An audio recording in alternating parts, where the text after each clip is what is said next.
لقد يسرنا القرآن للذكر فهل من مدكر الرحیم باب عقد الثياب وشدها ومن ضم الیہ ثوبہ اذا خاف ان تنکشف عورتہ۔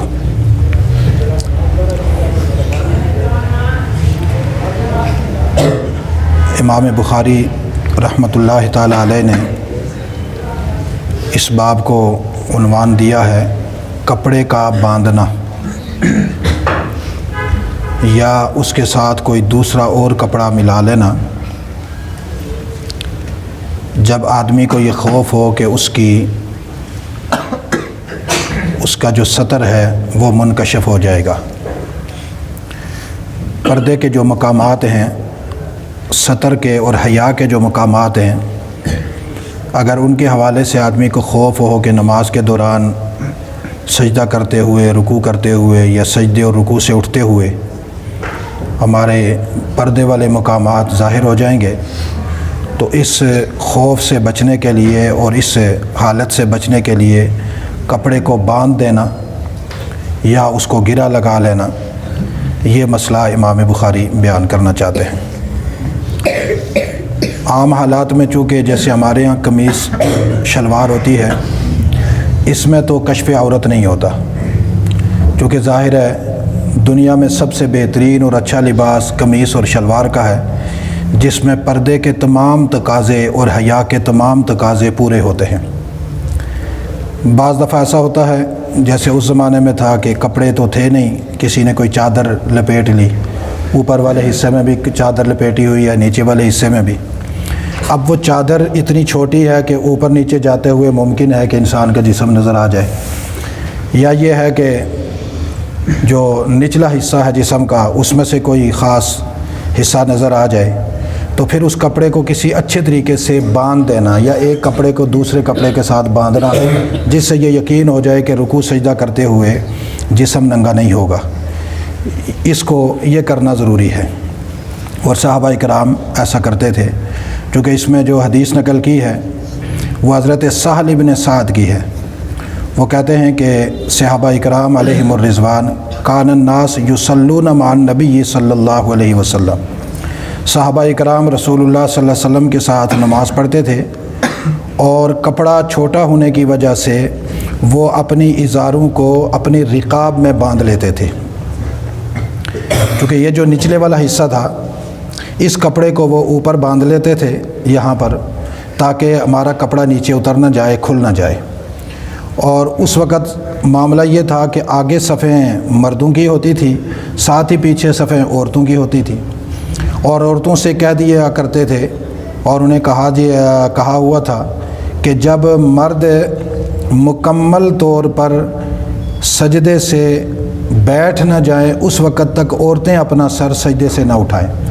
چونکہ ظاہر ہے ایک آدمی نے چادر لپیٹی ہوئی ہے، اب وہ سجدے میں ہے اور پیچھے والا آدمی پہلے سر اٹھائے گا تو اس کی نظر آگے والے پہ پڑتی ہے، جب پڑتی ہے تو چادر آگے پیچھے ہو گئی تو اس کا پردے والا مقام نظر آئے گا۔ اس لیے خواتین سے یہ کہا ہوا تھا کہ آپ نے اس وقت سر اٹھانا ہے جب آپ کے آگے مردوں کی صفیں مکمل طور پر بیٹھ جائیں۔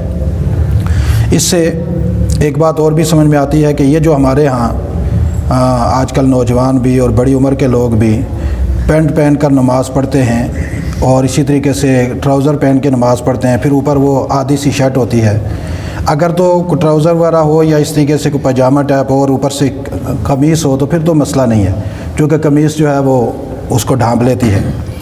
تو لیکن جو لوگ اس لباس میں نماز پڑھتے ہیں یہ بالکل ایسا ہی ہے جیسے برہنہ نماز پڑھنا، اور کوئی سمجھ نہیں آتی کہ انسان کی جب عقل ماری جاتی ہے تو وہ اپنا لباس گندا کر لیتا ہے، وہ دنیا کے گندے لوگوں کو دیکھ کر ان جیسا لباس تو اپنانا شروع کر دیتا ہے، لیکن اچھے لوگوں کو دیکھ کر ان جیسا لباس کیوں نہیں پہنتا۔ مثلا دنیا میں سب سے اچھے انسان سرکار دو عالم صلی اللہ علیہ وسلم ہے، انبیاء علیہم الصلاۃ والتسلیم ہے، پھر انبیاء علیہم الصلاۃ والتسلیم کے بعد صحابہ علیہم الرضوان ہے۔ صحابہ علیہم الرضوان کے جو لباس ہے، انبیاء علیہم السلام کا جو لباس ہے، خود خاتم الانبیاء حضرت محمد صلی اللہ علیہ وسلم کا لباس ہے۔ دنیا میں سب سے معیاری لباس بھی وہی ہے، خوبصورت بھی وہی ہے، تہذیب اور تمدن کے اعلیٰ درجے پر ہے۔ اب اگر کوئی آدمی کسی دوسری قوم کے لباس سے متاثر ہو کر وہ لباس پہنتا ہے، بالخصوص مسلمان، تو اس کو رات کی تنہائی میں اپنے ایمان کے بارے میں سوچنا چاہیے کہ وہ اپنے نبی کے لباس سے متاثر نہیں ہو رہا، لیکن ان کے لباس سے متاثر ہو رہا ہے جنہوں نے قدم قدم پہ رسول اللہ صلی اللہ علیہ وسلم کو ستایا ہے یا آپ کے دین کی مخالفت کی ہے۔ تو اس طرح کے جو لوگ نماز پڑھتے ہیں، کم از کم حیادار آدمی تو ایسے ہی اس لباس کو پہنتا بھی نہیں ہے، چونکہ جب آدمی بے حیا ہو جائے تو پھر جو مرضی کرے۔ تو معاشرے میں بے حیا مسلمانوں کی تعداد اتنی زیادہ ہو گئی کہ وہ تہذیب کے نام پر اپنا لباس بدل کر اسی حالت میں مسجد میں آ جاتے ہیں۔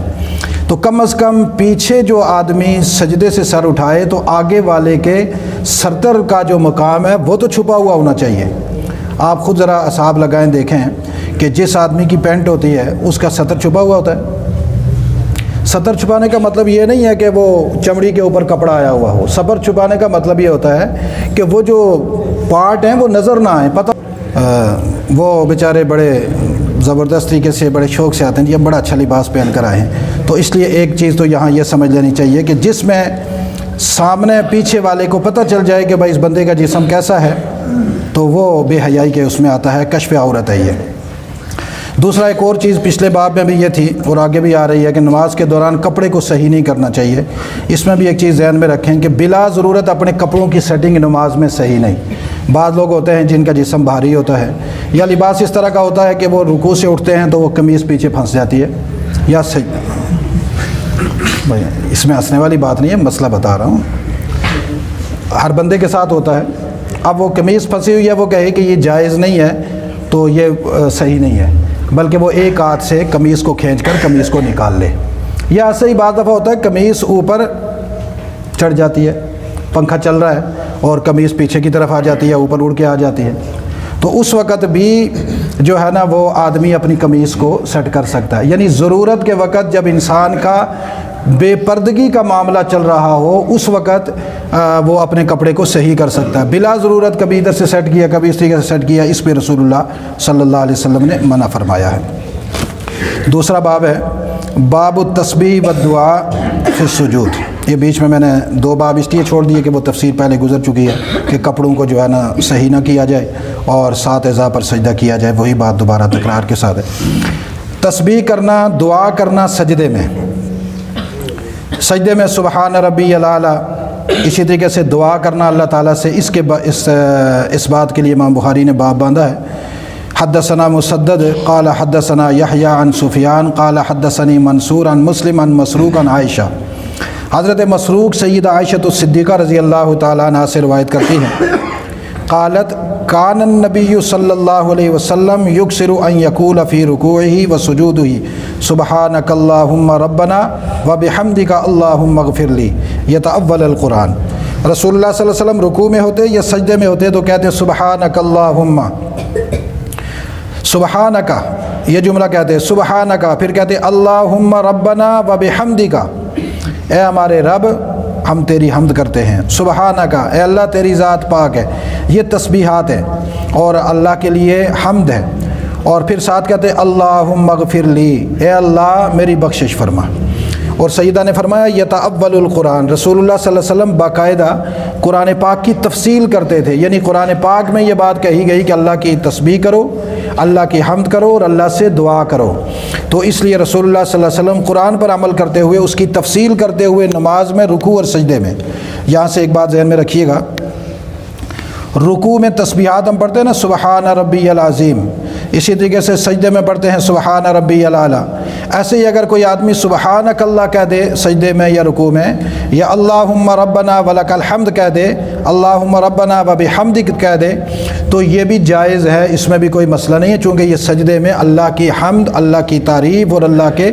پھر اسی طریقے سے اگر کوئی کہے اللہم اغفر لی، اے اللہ تو مجھے بخش دے، تو یہ بھی صحیح ہے۔ سجدوں میں بھی دعا کرنا کوئی ممانعت نہیں ہے، فرض نماز میں بھی ہو سکتی ہے، نفلی دعاز میں بھی ہو سکتی ہے۔ آگے والی جو باب ہے اس میں بھی ایک چھوٹی سی بات ہے، وہ بھی اسی کے ساتھ ملا کر ختم کر دیتے ہیں۔ تو یہاں ایک مسئلہ سمجھ میں آیا کہ سجدے میں اور رکوع میں دعائیہ کلمات پڑھنا اور وہ دعائیں جو رسول اللہ صلی اللہ علیہ وسلم سے منقول ہیں ان کے پڑھنے میں کوئی حرج نہیں ہے۔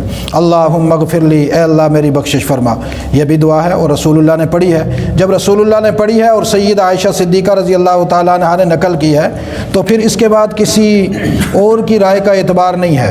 سیدہ عائشہ نے وضاحت فرما دی، حضور پڑھتے تھے، ہم بھی حضور کی اتباع میں پڑھیں گے تو ہماری دعا بھی اللہ ضرور قبول فرمائیں گے۔ اور مزے کی بات یہ ہے کہ سجدے اور رکوع میں انسان جو دعا کرتا ہے اللہ قبول فرماتے ہیں۔ ہاں ایک بات یاد رکھنا، رکوع اور سجدے میں کہیں اللہ سے نوکریاں اور تنخواہیں اور دولت نہیں مانگنا۔ رکوع اور سجدے میں جو دعا ہے وہ اللہ کی حمد ہے، اللہ کی تسبیح کے بعد اللہ سے اپنی بخشش مانگی جاتی ہے۔ کیا مانگی جاتی ہے؟ بخشش مانگی جاتی ہے۔ بخشش کے بعد پھر ایک آخری درجہ ہے، وہ دعا میں آگے بتانے لگا ہوں کہ وہ دعا بھی صحیح ہے پڑھنی اور اس میں رزق کا بھی ذکر ہے، لیکن پہلے رحم کی اور مغفرت کی دعا مقدم ہے۔ باب المکث بین السجدتین، دو سجدوں کے درمیان میں ٹھہرنا۔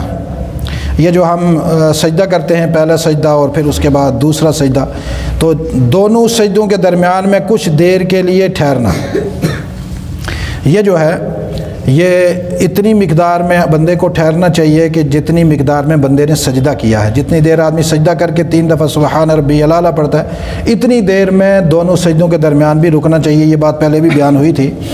حدثنا ابو النعمان قال حدثنا حماد عن ایوب عن ابی قلابہ، ابو قلابہ سے روایت ہے ان مالک بن الحویرث، مالک بن حویرث نے اپنے ساتھیوں سے کہا الا انبئکم صلاۃ رسول اللہ، کیا میں تمہیں رسول اللہ صلی اللہ علیہ وسلم کی نماز نہ بتاؤں؟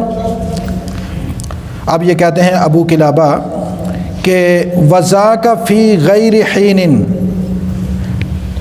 صلاۃً، یہ اس وقت کی بات ہے کہ جس وقت ابھی کسی نماز کا ٹائم نہیں تھا، کسی اور ٹائم میں انہوں نے کہا میں حضور کی نماز تمہیں پڑھا کر دکھاتا ہوں کہ حضور نماز کیسے پڑھتے تھے۔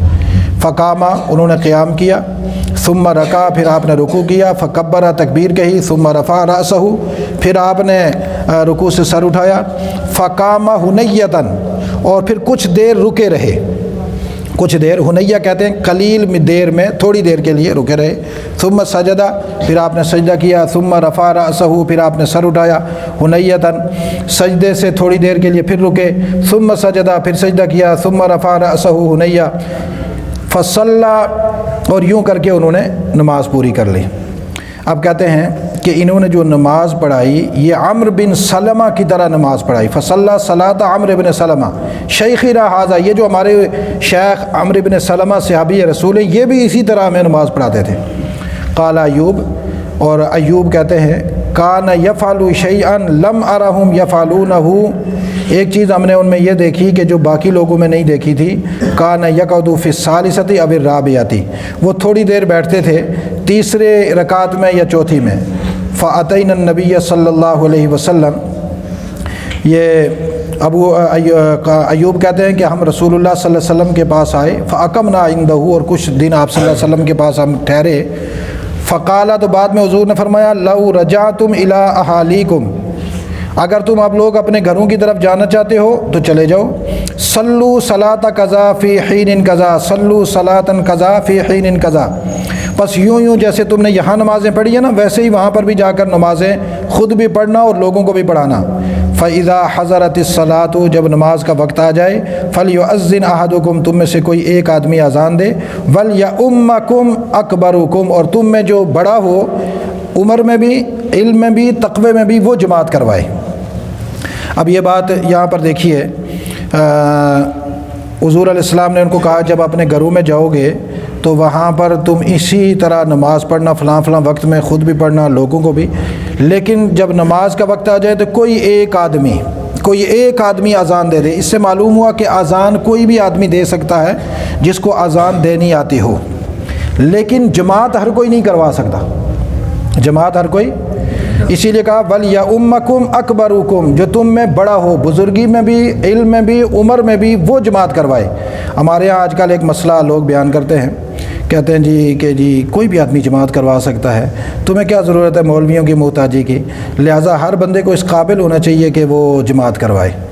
پھر بعض دفعہ ایسا بھی ایک فکر چلی ہوئی ہے کہ آج کل چلو باقی تو کہیں نہیں ہوتا، تو زیادہ تر وہ لوگ جب ان کا کوئی مرتا ہے تو وہ کہتے ہیں جنازہ ہم خود پڑھائیں گے، پڑھانے والے کی داڑھی بھی نہیں ہوتی اور عام حالات میں کبھی سر پہ ٹوپی بھی نہیں ہوتی، اور اکثریتی کو میں نے دیکھا ہے کہ انہوں نے پینٹ پہنی ہوئی ہوتی ہے۔